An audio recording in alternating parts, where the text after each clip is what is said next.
Pasad por la ciudad tras él y matad. Vuestro ojo no perdone ni tengáis misericordia. Al anciano, al joven y a la doncella, a los niños y a las mujeres. Matadlos hasta exterminarlos. Libro 9 de Ezequiel, versículos 5 y 6. Saludos, bienvenidos a la Quinta Pata Debate. Hoy voy a retomar el capítulo 4 de esta saga de videos que le voy a dedicar a la lectura literal de los textos bíblicos, principalmente al Antiguo Testamento y a otros libros, inclusive algunos considerados apócrifos tanto sea por la religión hebrea como por la cristiana, y libros de otras religiones o también antiguos, como puede ser la epopeya de Gilgamesh, libros o escritos traducidos de jeroglíficos egipcios, etc. Pero haciendo un raconto, preparando un programa respecto de los manuscritos del Mar Muerto, ahora les voy a dejar sobre el final del video les voy a mostrar una cosa bastante llamativa que acabo de encontrar en esta traducción online que hay, auspiciado por supuesto por acá dice el Museo de Jerusalén israelita, ¿verdad? O sea, no es un trabajo hecho por gente ajena a la religión hebrea. Les voy a mostrar una cosa muy llamativa. Por ahora está traducido en inglés, nada más, pero a futuro estuve leyendo que va a estar también traducido al castellano. En este caso es el libro de Isaías. Ahora sobre el final del video les voy a mostrar algo muy llamativo. Pero bueno, el video de hoy trata, como dice el título, de 8 aparatos tecnológicos o de 8 tipos diferentes de tecnología que se vislumbran en el Antiguo Testamento, en varios de los libros, principalmente en el Génesis, pero en otros también. Y yo creo que les va a llamar bastante la atención. Yo me hice varias anotaciones.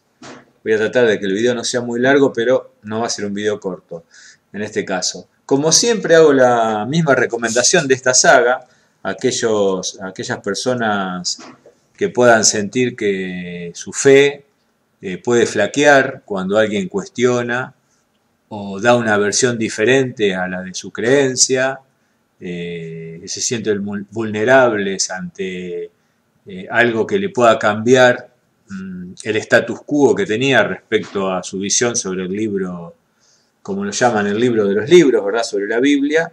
No le recomiendo esta saga de videos, ni esta ni las otras 3 que la preceden, ni las próximas que van a venir en nuestro canal, porque si bien no vamos a hablar de religión propiamente dicho, no vamos a hablar del Dios que cada uno puede tener idealizado, pero va a haber cosas que verdaderamente van a llamar la atención y pueden llegar a herir ciertas susceptibilidades, cosa que no quiero. Bien, dicho esto, que lo digo en todos los videos, avanzo directamente con 8 tecnologías o instrumentos tecnológicos que se encuentran leyendo la Biblia. Hay más, pero estos me llamaron la atención, los fui anotando mientras estaba preparando otro trabajo. Así que voy a empezar con el primero. En este video voy a tratar de no hacer llamadas a lecturas de los versículos que refieren, porque en muchos casos se necesitan leer varios versículos para hacer el resumen que yo les voy a hacer. En todo caso, a quien le interese, posteriormente me pide en la caja de comentarios a qué versículos y yo voy a tratar de ir pasándole los versículos de cada tema. El primero es la famosa gloria del Señor, gloria del Elohim Yahvé. Para este caso voy a dejar la palabra gloria. Ya hablé en otros videos que en realidad traducir kabod o su vocalización kebod como gloria está mal, pero por ahora, para este caso de ver esta tecnología, la primera que vamos a ver, la gloria de Yahvé, la vamos a decir Gloria.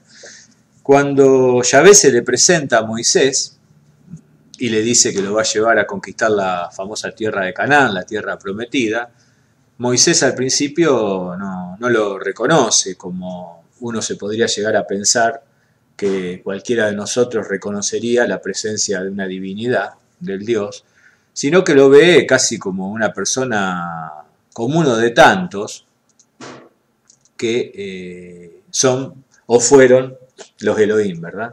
Entonces cuando Yahvé se le presenta, le dice que lo va a sacar de ahí, se lo va a llevar con él a conquistar la tierra de Canaán y le habla, Moisés le hace algunas cuestiones. Lo primero que le pregunta es quién sos, quién eres tú, cómo te tengo que llamar, a lo que, bueno, Yahvé da esa respuesta que ha sido tan analizada, que dice yo soy yo, está traducida como yo soy lo que era, lo que fui, etc., ¿no? Pregunta que no se le haría, por supuesto, nadie le haría a un Dios omnipotente, todopoderoso, ¿verdad? Pero Moisés la hace tranquilamente porque sabe que esta persona es uno de los tantos a los que se le puede llegar a servir, entonces le hace preguntas. Le pregunta quién es, que le diga su nombre, y luego le pide una demostración, le pide que le muestre la gloria de él, ¿no? Le dice, muéstrame tu gloria, en el sentido de que él quiere ver cuál es el instrumento con el cual Yahvé va a lograr hacer estas conquistas, ¿verdad? Que le está prometiendo. Como dije, gloria es la palabra kabod, está traducida como gloria. Y Yahvé, cuando Moisés le pide que le muestre la gloria, le dice, lo entiende también, entiende esta segunda pregunta, además de quién era, acepta y le dice que le va a mostrar la gloria al otro día a la mañana. Con lo cual ya ante esta parte de este versículo donde Yahvé acepta y le dice que va al otro día por la mañana, le pide que no haya ningún ser vivo, ni hombres ni animales junto con Moisés, descontamos que la famosa gloria, como nos la cuenta la religión, o nos la cuentan ¿verdad? Los eclesiásticos, no es algo con el que este Elohim tenía consigo constantemente, sino que era algo que tenía que ser traído, ¿verdad? Entonces Yahvé le hace a su vez una advertencia, le dice que él al otro día le va a mostrar la gloria, pero cuando él pase con la gloria, si Moisés se pone delante de la gloria de él, va a morir irremediablemente. Pero si se logra esconder detrás de una roca, si se esconde verdaderamente detrás de una roca, espera que Yahvé pase con su gloria y luego lo mira desde atrás, no va a sufrir ningún daño. Con lo cual nos trae otra reflexión respecto a la gloria del Elohim, que es que si alguien se pone enfrente de esta entidad o de esta particularidad que tiene el Elohim, que se traslada de un punto a otro, o sea, la gloria que uno se imagina como algo que está imbuido en el mismo ser, es algo que se mueve de una punta de un lugar a otro, que Yahvé la va a conducir, evidentemente, pero que si alguien se pone enfrente, muere, y el Dios no lo puede evitar. Pero, si uno se pone detrás de una roca puede evitar lo que el mismo Dios no puede, que no es un Dios, por supuesto, es un Elohim, es uno de los tantos que gobernaban en el pasado, pero la roca logra hacer lo que el mismo dueño de esa gloria no puede. Después, en versículo más adelante, se dice que la gente que estaba al pie de la montaña ve una gran nube acercándose a la montaña y ruidos y rumores de grandes aguas, truenos y temblores.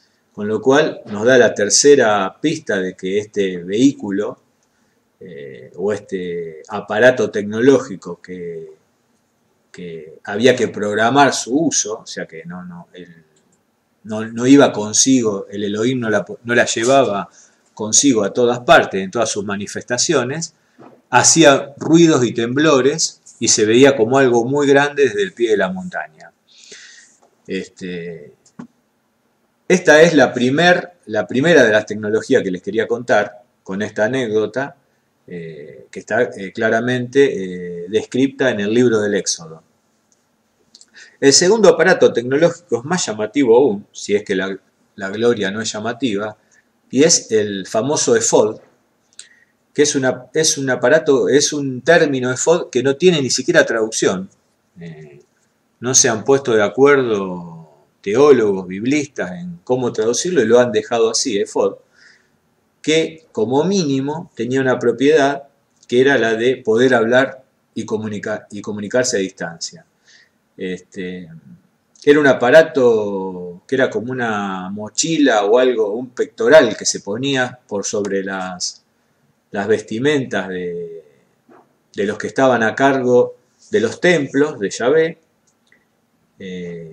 o de personas que eran encargados de portar ese efod, principalmente cuando los diferentes ejércitos israelitas estaban en batalla, ¿verdad? Entonces tenía 12 luces o cristales en el pecho, que uno podría pensar que eran botones pulsantes. En la descripción habla de 12 piedras, y que, por ejemplo, en dos citas de uno de los libros, cuando cuentan las andanzas del rey David, David en 2 ocasiones requiere que se le acerque el efod. En las 2 ocasiones tenía dudas sobre el transcurso de esa batalla, en una estaba complicado, en otra tenía que decidir si perseguía o no a parte de sus enemigos. Entonces David en una de las partes pide al portador del efod, textualmente dice: acércame el efod, en un caso, y en el otro ordena: traedme el efod.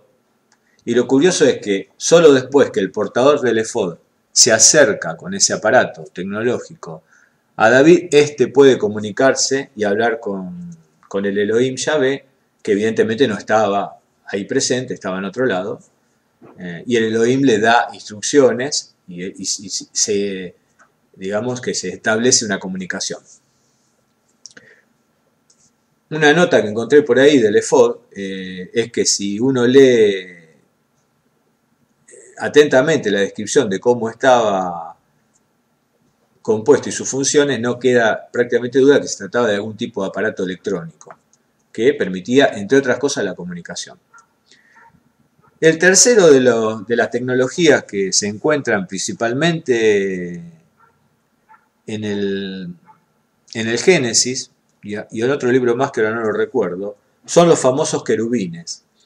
Que los querubines en la Biblia están traducidos como ángeles, pero que para los rabinos y estudiosos hebreos no quedan duda de que se trataba como mínimo de artefactos mecánicos. Y ahora, para llegar a esa conclusión, les voy a contar en qué parte claramente, o queda bastante claro, que se trata de algún tipo de robot o una entidad autónoma,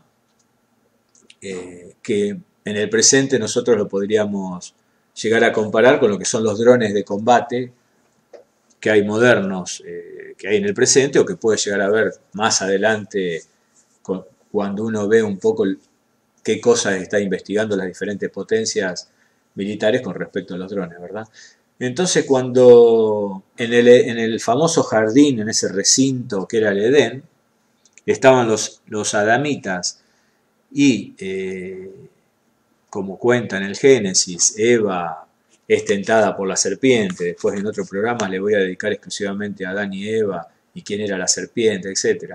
A comer de la fruta del conocimiento, y Eva le da también a su marido, dice en una de las traducciones, a Adán, de comer de la fruta, los Elohim, y aquí hablo claramente en plural porque está en plural.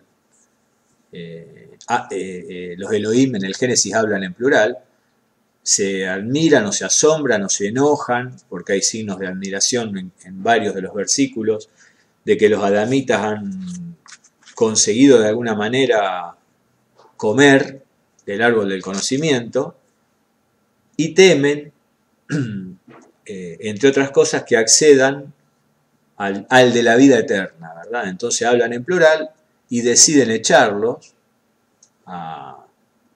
según los que nos cuentan, a Adán y Eva, en realidad era a ese grupo de clones que trabajaban, que tenían como funciones cuidar del Edén, como bien dice en el Génesis, lo echan y en la puerta del Edén son puestos dos querubines con armas flameantes que impiden la entrada nuevamente, el reingreso de los adamitas, ¿verdad?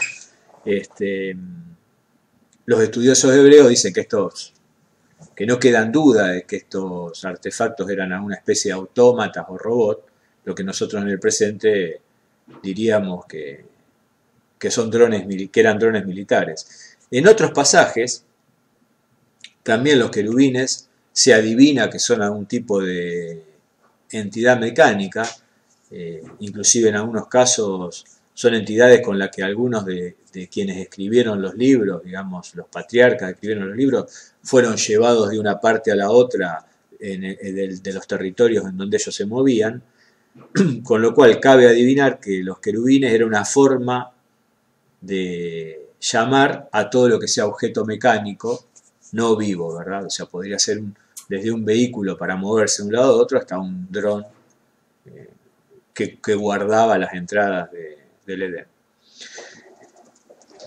La cuarta tecnología que me llamó mucho la atención fueron, ¿verdad?, las estancias o las habitaciones en las que moraba Yahvé cuando estaba cerca de los israelitas, ¿verdad? Cuando no estaba en el Olam, que acá está, que nos han traducido como eternidad, en ese otro lugar desconocido a los que los israelitas no podían ir. Digo los israelitas, los hijos de Jacob, porque eran los preferidos o los elegidos por Yahvé, ¿verdad? Hay un acontecimiento, o hubo un acontecimiento narrado muy dramático, que ocurrió cuando dos de los hijos de Aarón, que Aarón era una especie de sacerdote, que tenía una familia que estaba encargada de cuidar de las necesidades del Elohim. Digo, dos de los hijos deciden espontáneamente entrar a los aposentos a donde moraba Yahvé, a llevar espontáneamente, dos ofrendas.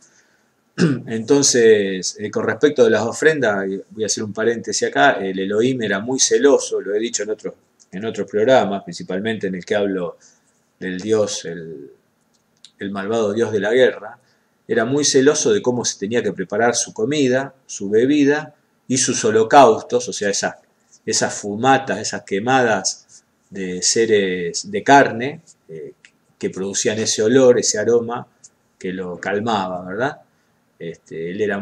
Había recetas muy precisas de cómo hacer cada una de estas cosas. Pero bueno, estos dos hijos de Aarón, de este sacerdote, deciden entrar de improviso, por decisión propia, llevarle dos ofrendas a Yahvé y mueren. Cuando ingresan, mueren instantáneamente. Después de ocurrido esto, Yahvé llama a Moisés y le cuenta que dos hijos de Aarón murieron porque entraron a un lugar cuando no les había sido permitido entrar. Y le pide que le diga al sacerdote, Aarón, que no pueden entrar a sus moradas cuando ellos quieran si no quieren correr riesgo de morir. Que si no quieren morir, tienen que entrar cuando les sea requerido, ¿verdad? Esto nos deja nuevamente una pista de otra tecnología a la que el Elohim no podía controlar una vez que estuviera activa, digamos. Era entrar a las estancias, bien digo, del Elohim en un momento no oportuno, o sea, estar en el lugar equivocado, en el momento equivocado, producía la muerte instantánea de cualquier humano, cualquier ser vivo que ingresara a ese lugar y evidentemente el Elohim no tenía forma de evitarlo. Esto dicho por mí, se me ocurre que este sistema, que verdaderamente fulminaba a quienes ingresaban en el momento incorrecto, era alguna especie de defensa, esto lo digo yo, de defensa que tenía el Elohim, porque era verdaderamente celoso, y recordemos que era un ser si bien era poderoso, no era todopoderoso, era un ser de carne y hueso, que necesitaba comer, dormir, que se cansaba, que podía ser herido, con lo cual se me ocurre que en los momentos de descanso de él, debía tener este sistema para que nadie indeseado entrara y pudiera intentar dañarlo. Hay un libro que no está en la Biblia, no está ni en la Biblia hebrea, se quiere, ni en la cristiana, que se llama, lo he mencionado otras veces, que se llama De las guerras de Yahvé. Este libro aparentemente ha sido a propósito desaparecido por los teólogos, ni siquiera en este caso intervino el cristianismo. Este libro ha desaparecido en tiempos donde el cristianismo no existía, y se entiende que en este libro debía estar de una manera muy, muy cruda descrita cómo combatía y cuáles eran verdaderamente las armas de las que disponía Yahvé, pero se lo menciona en algunos libros del Antiguo Testamento, y en estas menciones, entre otras cosas, hablan de una armadura que portaba este Elohim, con lo cual digo, volviendo a su defensa en su estancia, donde él verdaderamente debía estar descansado fuera de la armadura que portaba, se debía estar protegiendo con este sistema. La quinta tecnología que voy a mencionar, y a muchos le llamará o la conocerán por una famosa película que es la primera de Indiana Jones y los cazadores del Arca Perdida. En esta película el aventurero buscaba en Egipto la famosa Arca de la Alianza, que está mencionada en varios momentos del Antiguo Testamento. Y el Arca de la Alianza era otro artefacto evidentemente militar, que tenía una función ofensiva en batalla y altamente peligroso. A tal punto que cuando estaba activo en el frente de batalla, cuando se activaba este aparato, no podía haber ningún ser vivo, ni hombre ni bestia, a más de 100 metros de distancia. O sea, tenía un radio de acción de unos 100 metros o más, y si alguien cuando este aparato estaba activo, moría fulminado. Pero no solo eso, sino que cuando el aparato no estaba activo, evidentemente tenía una carga eléctrica o vaya a saber de qué tipo residual, puesto que en uno de las partes, en uno de los libros del Antiguo Testamento se menciona que cuando Yahvé ordena trasladar al Arca de la Alianza de una ciudad a otra, uno de quienes la trasladaban, que la trasladaban con una especie de bastones de madera y tenían ellos unos ropajes de lino, una de las instrucciones que da Yahvé a los que están cerca de él es cómo tiene que ser su ropa, y dice claramente no mezclar el lino con la lana. El historiador italiano Mauro Biglino, del cual yo estoy tomando muchas de estas narraciones para poder ir luego al Antiguo Testamento y a otras fuentes e ir leyendo lo que él narra, dice que claramente esta instrucción de usar ropajes de lino no era porque a Yahvé, al Elohim, le gustaba más el lino que la lana, sino que el lino es un artefacto, es una tela que aísla eléctricamente a quien lo posee. Entonces, estas personas que trasladaban, y cuando se mezcla con la lana, pierde esta propiedad aislante. Por eso estaba claramente la instrucción de usar ropajes de lino y no de otro tipo de tela, y no mezclarlo con lana. Bueno, pero entonces cuando se está aportando el arca de la alianza con unos postes que se cruzaban para poder llevarla, hay un movimiento, un error que cometen y uno de estos portadores del arca apoya su mano sobre el arca y muere también, fulminado instantáneamente, y no hay forma de evitar no había forma de evitar su muerte. La sexta tecnología, y esta es una de las que verdaderamente llama mucho la atención, y hay que releer mucho, y hay muchos estudiosos y científicos que están poco a poco empezando a pensar, o como decimos, o como dice el historiador Mauro Biglino, a hacer de cuenta que si lo que dice la Biblia es cierto, se responden muchos interrogantes que tiene la ciencia inclusive en el presente, es la ingeniería genética. En el Génesis nos cuentan que los Elohim, y ahí sí el Génesis prácticamente, los primeros capítulos, los primeros versículos, del Génesis es siempre en plural, siempre son más de uno los que hablan, los Elohim claramente son más que uno. Dice que crearon al hombre a semejanza de ellos, y en el versículo hebraico dice literalmente con algo que contiene la imagen de los Elohim. En el término hebraico indica el material que contiene la imagen y que ha sido cortado y extraído de ellos, ¿verdad? Entonces, lo que dice la Biblia que se nos fabricó, se nos hizo, se nos creó, vamos a usar la palabra creación, que en realidad no existe la creación de la nada en la Biblia, pero a semejanza de los Elohim, con un material que contiene la imagen de ellos y que ha sido cortado y extraído.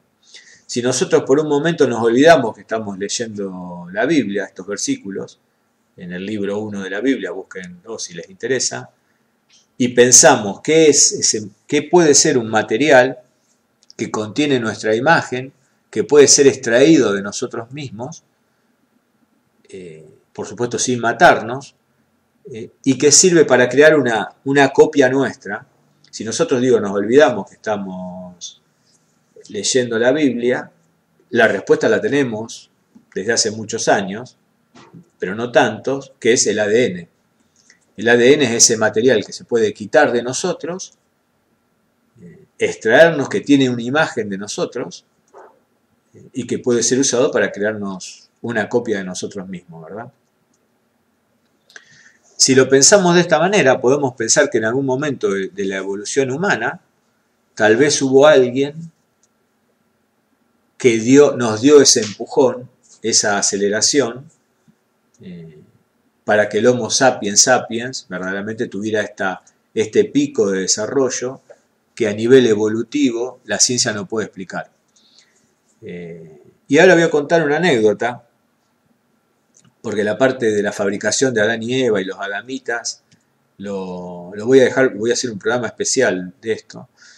En uno de los pasajes del libro de Mauro Biglino, que es el único que por ahora está en castellano, que dice la Biblia no es un libro sagrado, el gran engaño, cuenta que por allá por el 1996, cuando se clonó la oveja Dolly, fue todo un acontecimiento, por supuesto, yo también lo recuerdo vagamente, donde periodistas consultaban a científicos, religiosos, pensadores, teólogos, porque claro, al haber logrado clonar exitosamente un mamífero superior, se sospechaba que era casi inminente la posibilidad de clonar a los seres humanos, ¿verdad? Y esto traía un montón de cuestiones éticas, legales, morales, etcétera, etcétera. Y cuando se lo consultó a uno de los rabinos, teólogos de una de las universidades más prestigiosas de Jerusalén, La respuesta verdaderamente lo sorprendió porque la respuesta del rabino, al ser consultado, lo tengo acá anotado, dijo, no entiendo cuál es el problema con la clonación. Los hebreos la conocemos desde hace 4000 años. Basta con leer el Talmud y ver cómo se trajo a la vida a Adán y Eva. Bueno, esta sería la sexta tecnología, el ADN, la clonación con ADN. Y hay otra más que es muy similar, que también llama la atención. La séptima es el hecho que los Elohim eran prácticamente inmortales, pero no eran inmortales. O sea, eran mortales, pero podían vivir una cantidad de tiempo respecto a los adamitas muy grande. Se dice que los adamitas vivían aproximadamente 500 años antes del diluvio, entre 500 y 900 años. Eso también lo vamos a ver después, por qué se decidió acortarle el tiempo, o qué suceso hizo que el tiempo de vida de los adamitas se fuera acortando hasta los 120 años que dice en la Biblia que es el tiempo que va a vivir el hombre. Pero en literaturas y textos extrabíblicos, como pueden ser la saga de Gilgamesh, por ejemplo, se entiende, y algunas pistas que hay en el Antiguo Testamento también, se entiende que los Elohim, o en el caso de los sumerios, los Anunnaki, ¿verdad?, vivían más de 40.000 años. Entre 30 y 40.000 y más de 40.000 años. Se deja entrever, no tanto en la Biblia, que tenían una tecnología para lograrlo, no era algo con el cual ellos nacían con esta capacidad de vivir tantos años. En el caso del libro de Mauro Bilino lo explica profusamente, pero nuevamente, cuando se comete el hecho de que Eva prueba la fruta del conocimiento, ¿verdad?, y se la da a Adán también, todo este evento, que los Elohim se sorprenden tanto, se enojan, o sea, no era algo que un Dios todopoderoso no podría haber visto. En los versículos de la Biblia se ve claramente el enojo, la sorpresa, si se quiere, de estos Elohim cuando sucede este evento, que lo echan, lo separan del Edén. Una de las cosas que dicen es que Adán, el hombre, ahora va a ser como ellos, dicen los Elohim enojados, que ya conocen el bien y el mal, no sea cosa que prueben del árbol de la vida eterna y vivan eternamente como nosotros, ¿verdad? Entonces deciden echarlo. Se dice, o estudiosos hebreos, recordemos que los hebreos tienen una forma de ver sus libros, ¿verdad?, lo que para nosotros es el Antiguo Testamento, con una visión mucho más honesta, si se quiere, de lo que dice ahí, si bien ha sido manipulado, como lo hemos dicho en otros programas, ha sido manipulado el texto para tratar de poner a fuerza de recortes de los textos una idea de un monoteísmo que no existe en la Biblia. En la Biblia ni siquiera existe el teísmo. Pero digo, más allá de eso tiene una forma de ver el libro muy diferente a los cristianos. Entonces, muchos pensadores hebreos entienden que claramente cuando los adamitas se iban a descontrolar en su población, porque obtuvieron la capacidad de reproducirse, no era la idea de los Elohim en ese recinto, en ese jardín protegido, que ahora vamos a ver qué se podía estar en ese Edén, ¿no es cierto?, que está traducido como paraíso, que era cualquier cosa menos un paraíso. A los adamitas empezar a reproducirse se iba a descontrolar su población y verdaderamente iban a ser peligrosos para los Elohim. Por eso deciden, como medida preventiva, antes que este evento suceda, y que los adamitas se reproduzcan y sean una cantidad tan que puedan exigirle, por ejemplo, obligar a los Elohim que le practiquen las técnicas que lograban que vivan tantos años, es que si deciden echarlo. Y esto tiene un correlato muy similar, si se quiere, con la epopeya de Gilgamesh, que yo la estoy leyendo y también estoy tomando notas, que es que Gilgamesh, para obtener la inmortalidad, para obtener esa vida que según cuenta ahí los Anunnakis tenían, él sabe que tiene que ir al lugar donde se puede obtener, que no alcanza con quedarse en un lugar y pedir y que alguien venga y le dé esa vida eterna, si se quiere la palabra, sino que tiene que ir hacia un lugar donde allí sí puede obtener el tratamiento, si quiere, la técnica para obtener esa vida. O sea, donde se podía llegar a practicar esa elongación de la vida. Y la octava tecnología, que a mí me llamó mucho la atención cuando empecé a leer esta parte, es el mejoramiento genético, el famoso OGM que conocemos hoy, organismo genéticamente modificado, ¿verdad?, de animales y de plantas, que sucedía dentro del recinto cerrado, que está traducido como paraíso en lo que nos van contando nosotros y lo que dice la Biblia, que nada que ver con esto. En realidad queda bastante claro que en ese lugar se utilizaban técnicas de mejoramiento genético del alimento. Exclusivamente lo que se creaba ahí, sea plantas o animales, era comida. Cuando se creó este recinto cerrado, que era un lugar bastante grande, con subdivisiones, ¿verdad?, donde había animales, plantas, donde ahí trabajaban los adamitas no fueron puestos ahí por un premio para que disfruten de la vida, tirados todo el día en el pasto, como esas imágenes bucólicas que nos llegan de la Biblia, sino que trabajaban ahí. Después voy a hablar de Adán y Eva. Los machos creados originalmente, clonados, para trabajar, trabajaban, y dice claramente que los Elohim pusieron al hombre que crearon, lo pusieron en el jardín del Edén para que trabajen y cuiden de animales y plantas, ¿verdad? Entonces, en este jardín cerrado había plantas y había animales que servían de comida, animales de corral.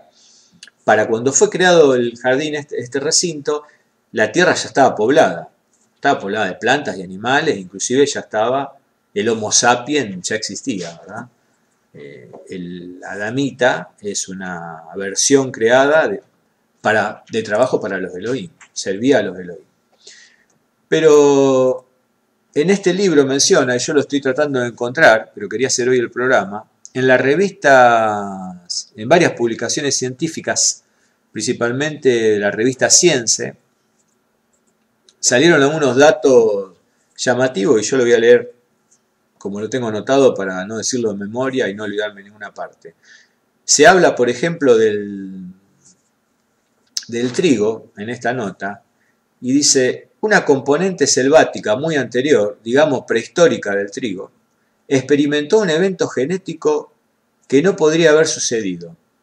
El genoma de una especie englobó completamente el genoma de otra silvestre. Hace unos 7.000 u 8.000 años atrás, en la región comprendida entre Armenia y el mar Caspio, o sea, donde teóricamente estaba el Edén. Recordemos que estamos hablando de una revista científica, no tiene nada que ver con religión. Entonces, hace 7.000, 8.000 años, en una región comprendida entre Armenia y el mar Caspio, se produjo un segundo evento genético imposible. Nuevamente el genoma de la planta anterior, o sea, la que había englobado una especie silvestre, englobó el genoma de otra especie silvestre. Luego una serie de eventos genéticos casi imposibles terminó por crear el trigo que hoy conocemos, con el que se fabrica, entre otras cosas, el pan. O sea, el alimento que sirvió para millones de personas a base del trigo, ¿verdad? Sucedió una serie, dos eventos imposibles en la naturaleza, más una serie de cambios genéticos que lo llevó a hacer lo que era. Esta nota era mucho más larga, lo que pasa es que yo no quería que el programa se me hiciera más largo, ya llevo 40 minutos, donde hablaba, por ejemplo, de la patata, de la papa americana, donde también tuvo cambios genéticos casi imposibles de explicar que no fuera desde un OGM, ¿verdad? Un organismo modificado genéticamente. Bueno, este era el programa de hoy, estas 8 tecnologías que a mí la verdad que a medida que voy leyendo y voy descubriendo más cosas del Antiguo Testamento y de los libros antiguos, no dejo de sorprenderme, algo que me apasiona. Voy a seguir haciendo programas, sé que a algunos les interesa y a otros no, pero bueno, a mí la verdad que me apasiona y este canal, si bien quiero hacer programas que le interesen a ustedes, también quiero hacer algo que a mí me guste, porque uno pone mucho más energías cuando lo que está haciendo le gusta. Una de las cosas que le quería comentar, yo no sé hebraico antiguo, ni sé griego ni latín, 3 idiomas que deberían saberse si uno quiere verdaderamente entender lo que está diciendo y poder ir a la fuente, con lo cual tengo que de alguna manera confiar en traducciones de otros, como puede ser este historiador. Lo que hago normalmente cuando leo algo o escucho algo en un video de Biglino, de Pietro Buffa, por ejemplo, ya pedí un libro que se llama Resi Umani, que está en italiano lamentablemente, por suerte yo el italiano no entiendo.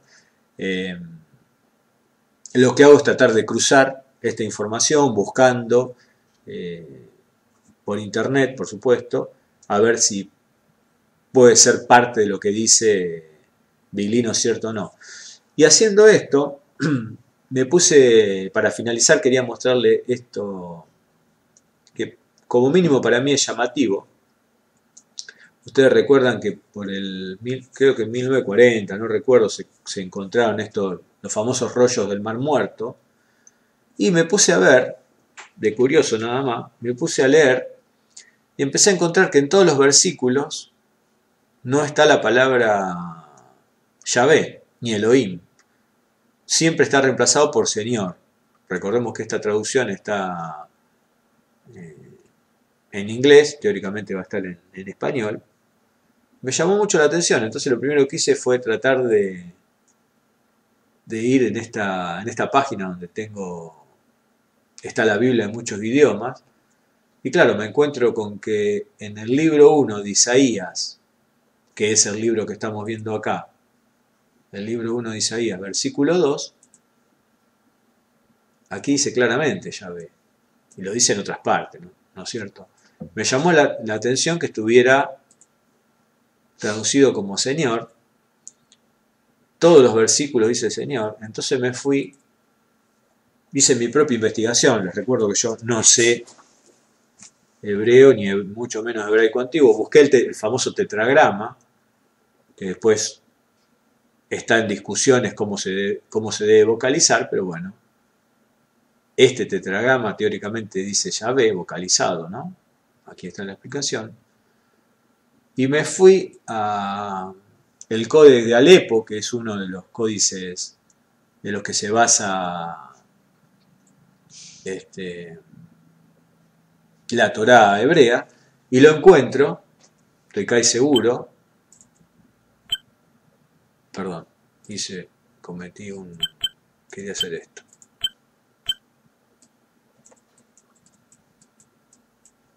Ahí, ahora lo perdí.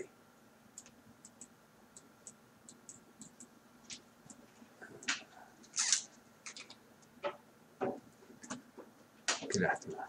Ah, no, acá estaba.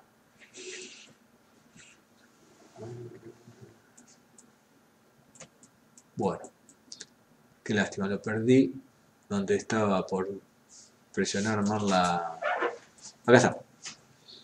Acá teóricamente, si ustedes ven, está el tetragrama que indica Yahvé. Acá está vocalizado con los puntitos que se le pone para vocalizar las consonantes con la que se escribía el hebraico antiguo. Acá dice Yahvé, si ustedes ven. Tiene que ser esto. Estos puntitos olvídense porque es la vocalización de estas consonantes. Entonces me vine acá en el versículo 2 donde dice Lord. Creo haberlo encontrado también. Acá está bastante más difícil de encontrar. Creo que es aquí. Donde también, si es aquí, dice Yahvé. Recordemos que el hebraico antiguo se escribía de corrido, por supuesto de izquierda hacia derecha, va corriendo sin vocales. Acá no está vocalizado porque es una foto del papiro o la parte de cuero, porque los rollos del Mar Muerto son un 80%, si mal no leí, en cuero y un 20% en papiro. Pero digo, acá está el término Yahvé. Está, pero fue traducido de alguna manera, voy a ver si logro, como Señor. Si bien puede ser, ustedes me pueden decir, bueno, pero ¿por qué Señor o Altísimo o Supremo? Bueno, en definitiva no deja de ser alguna especie de sinónimo, si se quiere, de Dios, pero recordemos que Yahvé es el nombre, después hay otros, es un tema de discusión, pero Yahvé es el nombre de este Elohim, y yo no entiendo por qué no está traducido como Yahvé aquí, y en todas las partes, no es que es si ustedes buscan aleatoriamente, si vienen a esta página, yo se la voy a dejar en la descripción, y buscan versículo, aquí por ejemplo, buscan versículo donde debería decir Yahvé, dice Señor, Lord en inglés, ¿verdad? Son esas pequeñas cosas las que a uno hace sospechar de hasta qué punto hebreos y cristianos intentan dar puertas afuera de lo que ellos están estudiando, una versión unificada y, si se quiere, facilista de los textos antiguos para evitar cualquier tipo de comprensión o de pregunta de los fieles o de las personas, ¿verdad? Esta traducción algún día va a salir, probablemente en un tomo, y va a estar replicado Señor, Señor, Señor en todos lados donde debería decir Yahvé, que es lo que verdaderamente dice este pergamino, o esta parte de cuero del Mar Muerto, y es como debía ser traducido porque Lord o Señor no es un sinónimo de Yahvé, ni tampoco debería serlo si es que dijera Dios, o sea, si dijera Elohim aquí, que es una traducción, que Dios es una traducción fantasiosa de Elohim, pero bueno, al menos sería un poco más lógico que poner Señor. Entonces así vemos cómo van dando su propia versión, la versión que ellos quieren, miren acá nuevamente, que ellos quieren para la población, y puertas adentro se dedican a estudiar lo que verdaderamente dicen estos textos, ¿verdad? Por eso, cuando por ejemplo una persona como Mauro Biglino dice, bueno, por ejemplo, ¿no? En el Antiguo Testamento hay ingeniería genética, los hebreos, los profesores de las universidades, teólogos, dicen por supuesto que nosotros ya lo sabíamos, pero lo dicen recién cuando otro, desde afuera, desnuda parte de este gran engaño, ¿verdad? Mientras tanto, no lo decían. Así que, gente, los dejo con esta duda. Si quieren, les voy a dejar esta página, esta y la del Códice de Alepo, para el que le interese, y nos vemos hasta un próximo programa de La Quinta Pata. Gracias y hasta luego.